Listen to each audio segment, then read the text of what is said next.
Баршаңызға сәлем. Бүгін пирожкидің рецептімен бөлісемін. Міндетті түрде жасап көріңіздер. Ең алдымен ыдысымызға жылы сүтімізді, жылы суымызды, ашытқымызды, тұзымызды және қантымызды саламыз. Үстінен жұмыртқамызды салып, жақсылап араластырып аламыз.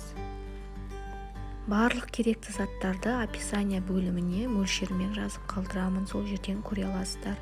Араластырып болғаннан кейін ұнымызды елегіштен өткізіп үстінен саламыз. Және қолмен араластырып отырып қамыр илейміз.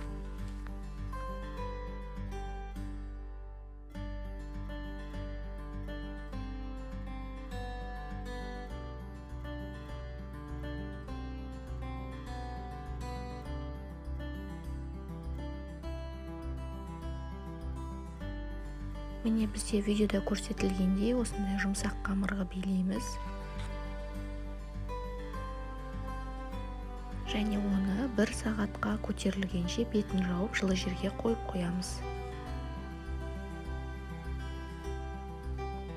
Қамырымыз дайын болғанша салмасын дайындаймыз. Салмасына бізге суға піскен картоп, оның үстінен жуаны майға қорып, осы майымен бірге осының үстінен саламыз. Және дәміне қарай тұз, бұрышын салып, жақсылап араластырамыз.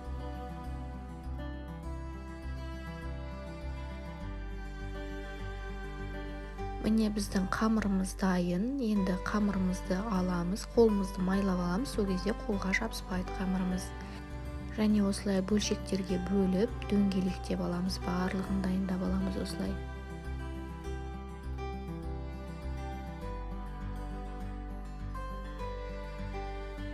Енді бір-бірден алып, қолмен осылай бассаңыздар, оңай жайылады. Жұқалап жайып, ішіне начинкасын саламыз. Және пирожки жасаймыз.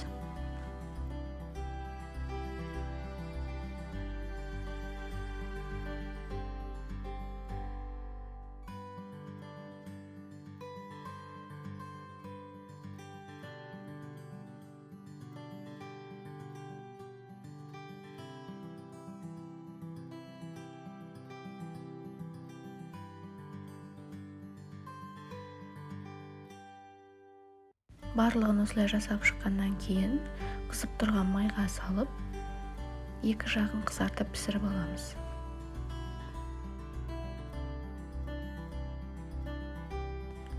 Егер де видеоның соңына дейін көріп, видео ұнаған болса, каналыма тіркеліп, лайк басып, пікір қалдыруларыңызды сұраймын. Рахмет.